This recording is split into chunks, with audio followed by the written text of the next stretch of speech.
feeling like this in my life. This is the second time today.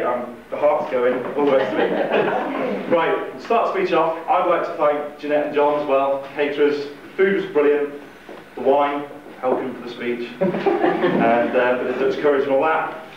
Right, my wife and I, I'll say we both want to thank you all for coming to the service, for this meal, and hopefully joining us tonight for the evening disco. We're delighted that you all made it, and we're delighted you helped Sarah and myself celebrate this very important day. I'd like to say a particular thanks to all my friends from Kinloss, who I think it's fair to say have probably taken the longest to get here today, even beating my Auntie Doreen and Sylvia from all the way from Germany.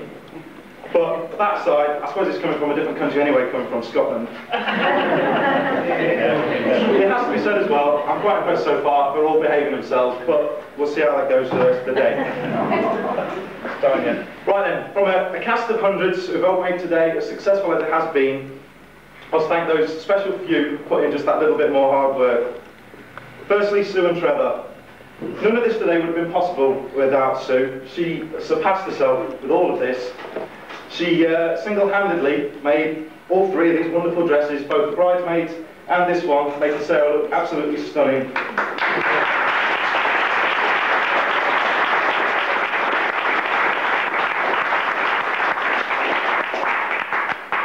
And with a little help from Sarah's Nana and Sarah's herself, they made all those personalised invitations you all received. Thank you, Sue. You couldn't have worked any harder, and I think you look great. It can't have turned out any better than it has done. And thanks very much.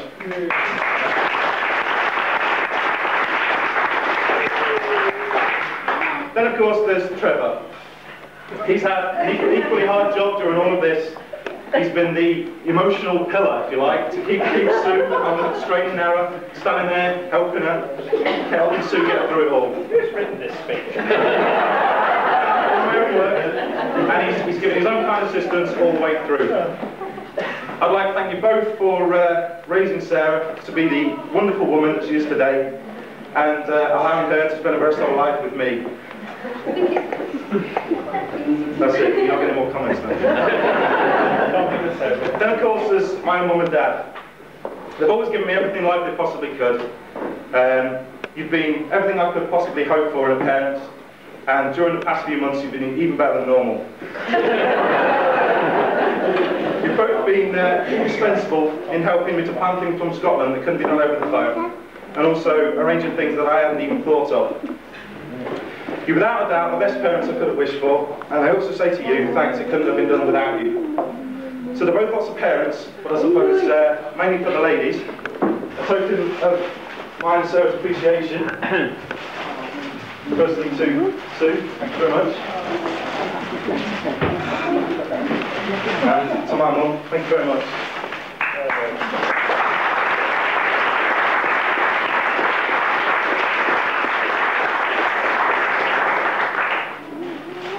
Although we were in the vestry doing all the signing of the register when Rachel was singing, we could hear it through the door, and I'm sure you'll all agree that Rachel, my cousin, and Susie, and Trevor himself, and all the rest of them did an absolutely brilliant job keeping everybody occupied and quiet while we were doing the signing of the register.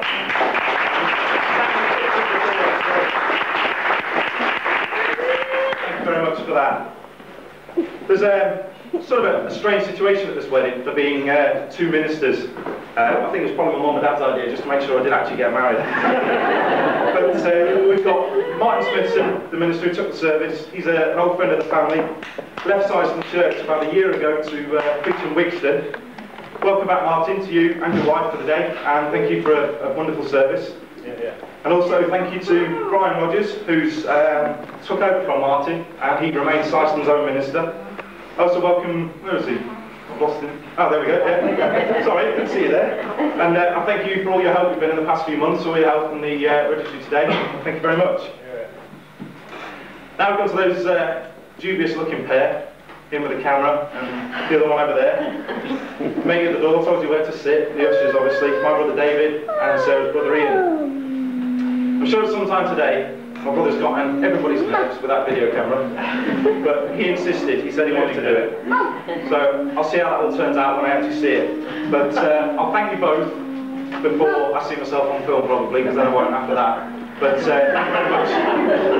Thank you very much. You did a good job. Everybody's sitting down, which is the main thing. The next person I want to thank is probably the most important person in the day for me as the groom. Present company accepts, because Sean, best man.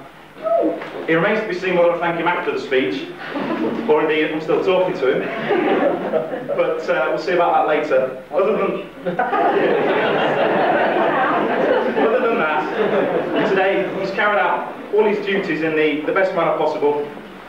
And I've got to admit, it makes things a lot easier to sit in the church waiting for Sarah, when the best man's sitting there talking to you, trying to take your mind off it all. Although, I think in this case, we were both as nervous as each other. So, Sean, thanks very much. And to say thank you. Although, I won't let the boys get it, because I'm not.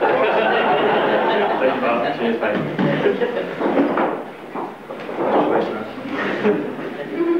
Right, now on to traditionally the most important part of the groom's speech, thanking the bridesmaids.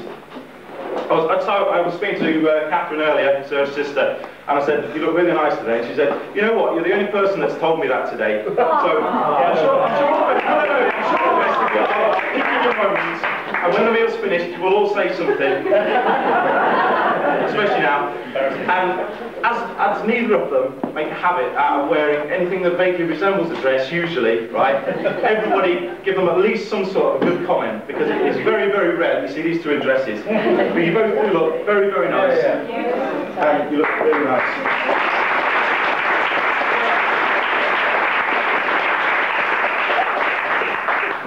Two small presents for the bridesmaids. It's yours. Thank you very much. All right. Thank you. Sarah's told me how helpful you've both been doing all those womanly things that you all do already, and we both like to thank you for that.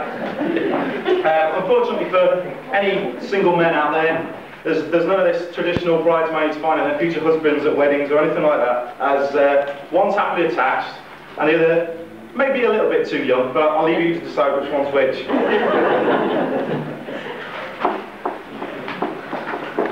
Right, I would like to propose a toast to the bridesmaids for all the help they've given Sarah. I don't think Sarah could have got through this morning without it. She said that Caroline and Catherine both calmed them down very well, so I'm in the debt as well, because Sarah calmed me down when she got to the church looking calm. So, I propose a toast to the bridesmaids for all the help. The bridesmaids.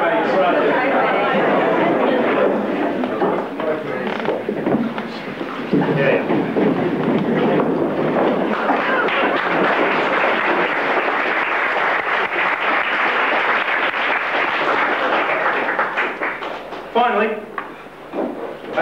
it seems sort of reasonably long speech. I mean, there's no sort of scope for anything in this speech. It's all thank you. But I can't leave anybody out. Just to make sure all of the other people who've made today as big a success as it has been, Sarah and myself say one big thank you to you. We're all ever so grateful. It really, I've said it before, but it could not have turned out any better, and I am over the moon. So now I'll hand you over to the man I know you've all been waiting for, except possibly me, Sean, and Sean himself possibly, but I'll hand you over to the best man. Thank you very much.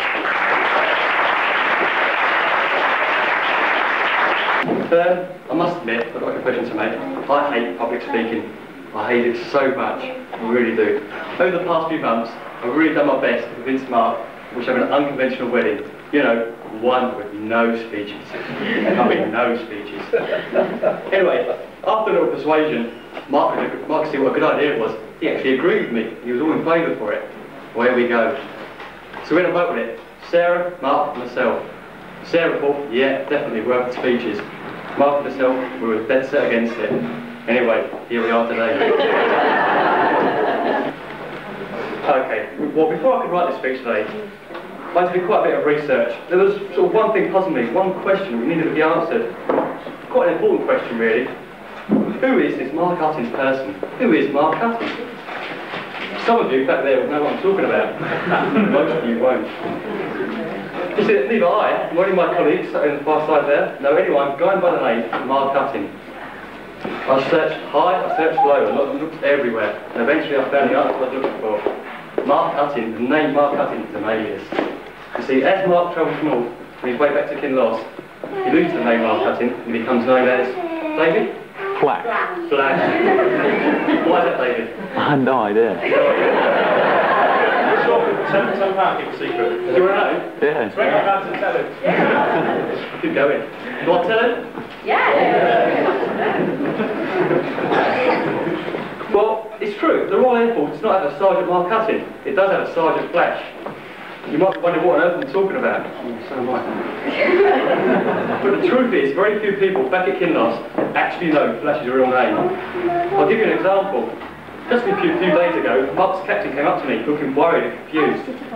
He went on to explain that he was writing Flash's annual report. This is quite an important thing in Flash's career, you see. But he got stuck because he didn't know what Flash's real name was. So why Flash? Well, I'm told it's because he's a bit, well, as quick as a flash, you know, as sharp as a beach ball. A bit sent off the uptake. It's as simple as that. Nothing rude, nothing exciting. You're disappointed now, aren't you? Stu, you ready for this bit? But one thing is for certain, Mark definitely wasn't slow on the uptake when he asked Sarah to marry him. Mark is always on the go, never able to sit still for longer than 1 minute at a time, and of course, very excellent parent. Wherever he goes, he leaves a trail of destruction and mayhem behind it. You name it, Mark's broken it.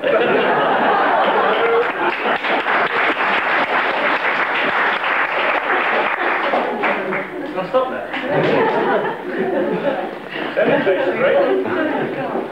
Breaking things is obviously an art that is perfected from an early age.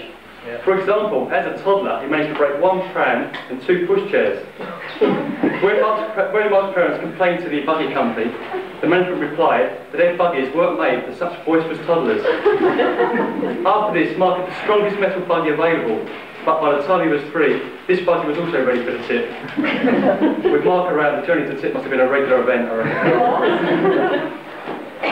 Apparently, one of Sarah's friends once described Mark as every mother's dream. I think that may be a more appropriate. Every mother's dream. Is he?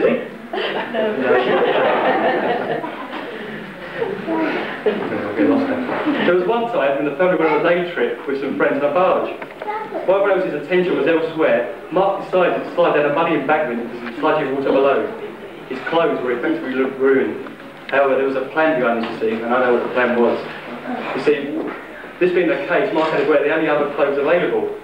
So this meant he had to go home in a pair of knickers and a really well-suited single old t-shirt. I bet you look great. You've got your photographs of that. I can't think why you refuse to get out of the car when you get home. I'm sure none of your friends will laugh at you. On another occasion, not so very long ago, one of the local pubs back at Kinloss was doing a promotion. You know the sort, drink 12 pints of lager and get a free t-shirt. I know you're laughing, Cooper, you were there. I took my t-shirt. We'll get into that bit. Mark never once turned down a challenge, decided he wanted one of these t-shirts. And so, one Friday evening, ably assisted by some friends, Lee, the scene was set. One by one, us non-drinkers were forced to drop out, but Mark was as determined as ever, kept going. Of course, Mark's a big lad who can drink a pair of man, so there was never any real doubt he would drink the required amount. And so, the t-shirt was duly eased. However, by this time, he was unable to stand up, let alone put the t-shirt on. Tables and chairs were knocked aside as Mark struggled to the door on the awaiting taxi. Although as drunk as a skunk, Mark was proud of his new t-shirt, and of course his achievement. However, by the time Mark was carried to his room, by about, was it 10 of us, Lee? 6 or 7 of us? The t-shirt had gone missing, he had lost it. And it was never to be found. His looming hangover was all to be in vain. There was, however, one saving grace. By the morning, he'd done a magic, I mean absolutely magic redecoration job of the toilet. It was a sight to be seen. I cleaned it up. Sorry? I cleaned it up. You did? Yeah. Well, I've only mentioned a couple of the many stories involving Mark, and you know, there are lots and lots of stories to be told. And I've really been very, very lenient to him. I haven't said anything about his first driving lesson, when he narrowly missed crashing head on into an articulated lorry. Nor have I mentioned the time he nearly killed himself, walking straight into a lamppost while eating a doner kebab. Nor the time you put your arm through Chris Wellington's new door. And I haven't even mentioned the lemon meringue pie. I don't get that one myself. I'll be serious for a moment. Mark is one of life's good guys. He's a good friend, always willing to help and lend a hand. He normally sets his sights very high and more often not succeeds. I know Mark's parents and Sarah's parents are extremely proud today. I think they have every reason to be. Sarah and Mark make a great couple. I have no doubt they have a long, happy marriage in front of them. I wish you both the very, very best of luck. Before I go, I'd just like to say one passing thought. Is apply to you boys and learn about it. Everybody likes a drink, but nobody likes a drunk. Thank you very much.